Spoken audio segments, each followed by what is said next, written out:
What's changing teams. Now, one guy who might not be on the clock here, LeBron James.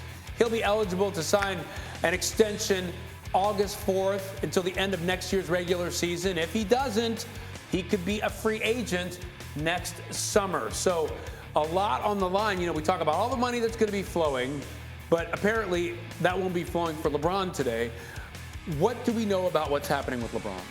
I think he is, from what I understand in checking this out, he is just going to be a spectator for the next 6 weeks and see what the Lakers are able to do. I'm not expecting them to do much. And I also think it's not, even if he doesn't extend his contract, it's not necessarily a vote of no confidence in the Lakers. It's just to leave both his options and the Lakers' options open.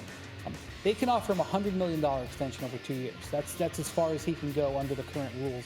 The other thing is he can build options into that contract. He can sign for 1 year and then build an option into it. The contract he's in right now, he could have had an option this year, but he elected to structure his contract differently. So he has shown the Lakers he's given them a huge amount of leeway. When he came there, he signed for 4 years.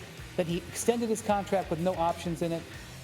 I don't think this is, if he doesn't sign it, it's any sort of red flag. But I do think that the fact that it's a real decision and not a no-brainer is something that illustrates where he is with the Lakers. Yeah, there are the numbers, and the wait-and-see approach is kind of how he's done it his whole career. But I'm sure it's a little scary for Lakers and Lakers fans. So, Tim, what should or could LeBron do?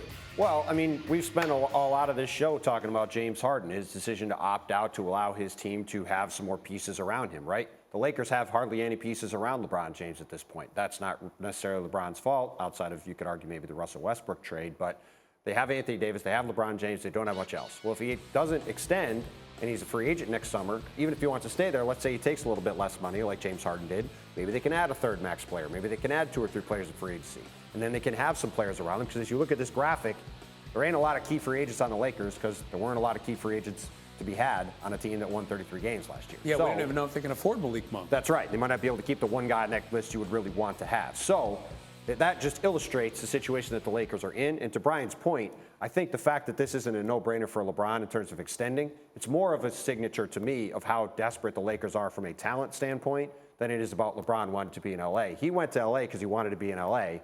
Now this team is in such rough shape talent-wise that he can't necessarily care and commit to staying there right away. As squeezed as they are right now, when Russell Westbrook comes off their books, that's $47 million off the books.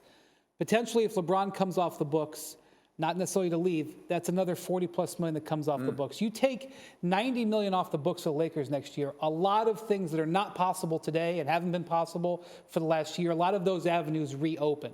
So that's something that LeBron will consider as he approaches it. And LeBron will be the highest earning NBA player in history when he retires. I don't know if he'll stay there, but because of all that money he's earned, he has earned the right to look at his options. The combination of Anthony Davis, LeBron James, and cap space and LA sunshine, that's a pretty appealing combination. Huge situation for us. Thank you for watching ESPN on YouTube. For live streaming sports and premium content, subscribe to ESPN+.